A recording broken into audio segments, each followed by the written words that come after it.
In 2021, Danish conceptual artist Jens Haaning was commissioned by the Kunstmuseum of Modern Art to create 2 works using banknotes to represent average incomes. Upon opening the crates containing their commissioned works, the museum was met with a surprise: 2 entirely blank canvases that the artist had titled "Take the Money and Run." Despite being asked to reimburse most of the money, the museum staffers and visitors still seemed to grasp the underlying message of Haaning's work as a critical commentary on capitalism and the art world. Haaning is not the first or the last artist to pull this off. In fact, his blank canvases cost the museum just a fraction of what some similar works can go for at auction today. It can be argued that these works represent nothing, yet they're highly sought after in the art market and continue to be bought and sold for tens of millions of dollars every single year. But why?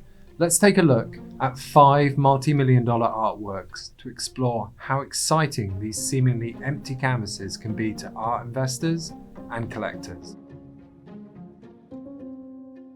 This nearly solid red canvas sold for an astounding $105 million in 2013. If you're thinking to yourself, I could do that, then you're not alone. Barnett Newman's seemingly simple works not only baffled some museum goers, but they even evoked rage-driven attacks on several occasions, resulting in destroyed works and several unsuccessful restoration attempts. Newman is still considered one of the most important figures of abstract expressionism, a movement which emerged after the Second World War in New York City.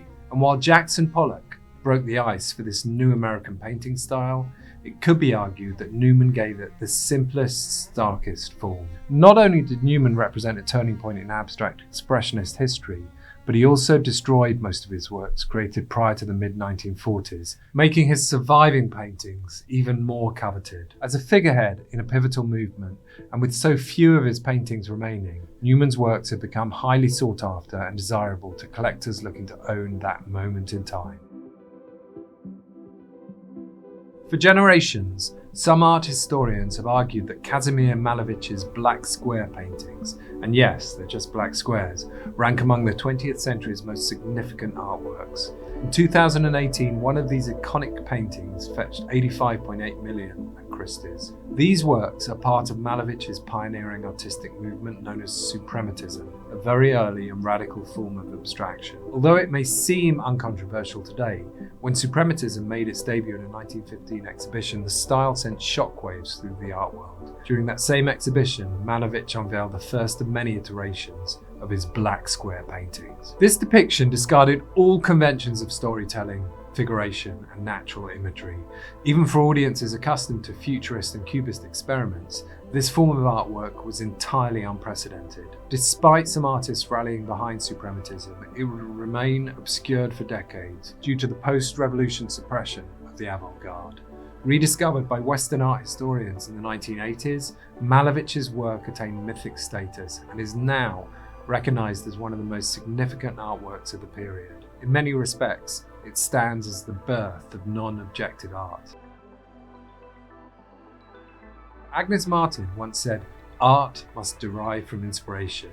Yet for decades, the Canadian-born female artist created what seemed at first glance to be the same thing over and over, a 6-foot by 6-foot grid. Skeptics aside, Agnes has emerged not only as a pivotal female artist of our era, but also as the matriarch of minimalism.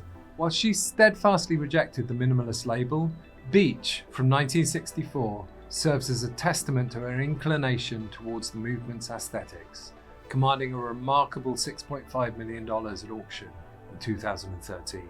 Part law, part identity, part right place, right time, owning an Agnes has become for many collectors a must-have within a collection of essential artists. At first glance, this next work by Robert Ryman, which sold for over $20 million in 2015, might look like a stray piece of enamel, old signage, or even an empty wall. Another minimalist, though he often rejected the label and called himself a realist, Ryman is famous for his abstract, complex, textured, all-white paintings. But what made him so special? For one, Ryman never studied art. The closest he got to it was during his 7-year stint as a security guard at the MoMA in New York City in the 50s. His artistic career began with a simple trip to an art supply store and a bout of curiosity. After his first solo show in 1967 at the influential Dwan Gallery in New York, and a solo show at the Guggenheim in 1972, his work became internationally recognized, his reputation grew, and collectors and institutions began acquiring his pieces. His subtle yet persistent rise solidified him as a major figurehead in conceptual and minimalist art history. No, this isn't a colour swatch from a paint shop. This is Yves Klein's 1959 IKB 92, which sold for $9.2 million at a 2015 auction. Klein was a leading figure of Nouveau Realism, a French movement created in the 60s, aspiring to discover new ways of perceiving the real as a reaction to post-World War II Europe. His most famous works are his monochromes, which he executed in a range of colours including orange, yellow and pink, eventually focusing on IKB, an ultramarine pigment suspended in synthetic resin that he developed and manufactured. While the artist's career was cut short after he suffered a heart attack at age 34, his works have had lasting appeal and are in collections of museums around the world. Due to the scarcity of his remaining works and his role as a pivotal figure in his art movement, Klein still commands strong auction performance. Sotheby's May Moses Index reports an average annual return of 13.4% for Klein's artworks resold between 2003 and 2017. So, does the value of art have anything at all to do with the subjective ideas of beauty? The answer appears to be no.